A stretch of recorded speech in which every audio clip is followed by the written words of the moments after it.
أعوذ بالله من الشيطان الرجيم. بسم الله الرحمن الرحيم. هل أتى على الإنسان حين من الدهر لم يكن شيئا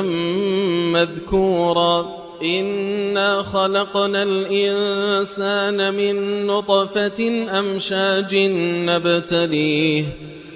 فجعلناه سميعا بصيرا إنا هديناه السبيل إما شاكرا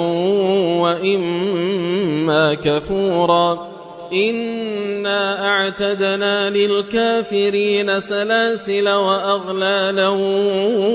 وسعيرا إن الأبرار يشربون من كأس كان مزاجها كافورا عينا يشرب بها عباد الله يفجرونها تفجيرا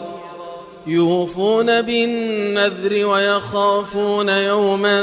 كان شره مستطيرا ويطعمون الطعام على حبه مسكينا ويتيما وأسيرا إنما نطعمكم لوجه الله لا نريد منكم جزاء ولا شكورا إنا نخاف من ربنا يوما عبوسا قمطريرا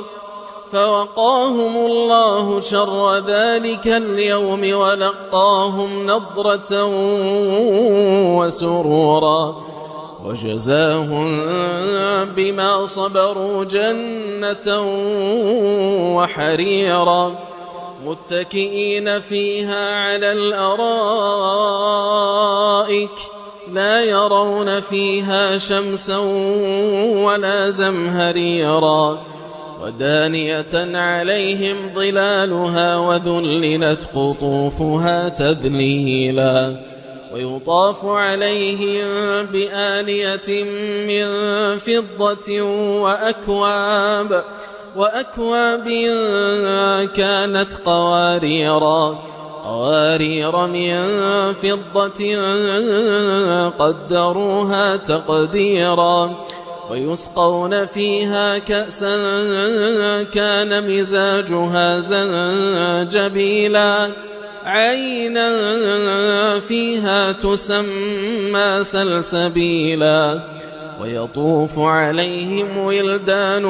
مخلدون إذا رأيتهم حسبتهم لؤلؤا منثورا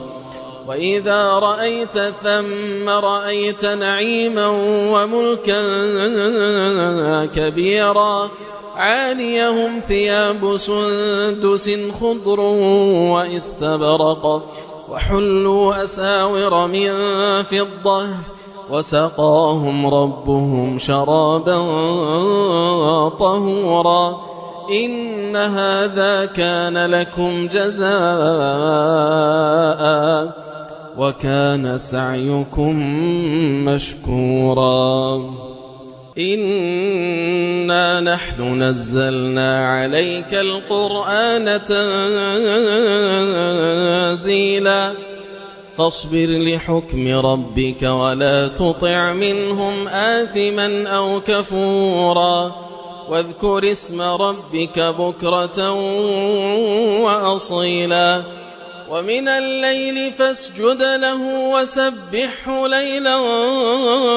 طويلا إن هؤلاء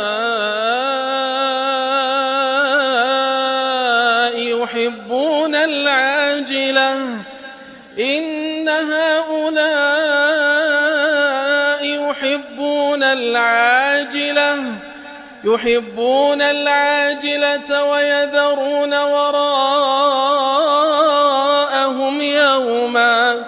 ويذرون وراءهم يوما ثقيلا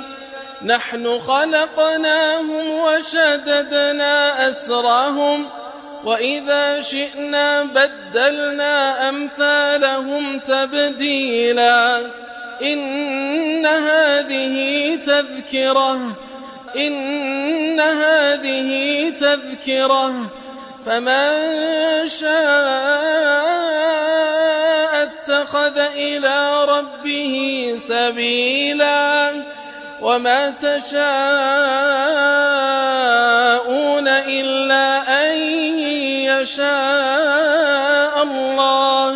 إن الله كان عليما حكيما يدخل من يشاء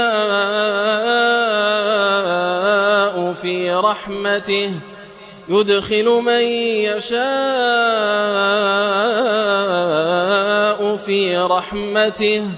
والظالمين أعد لهم عذابا أليما.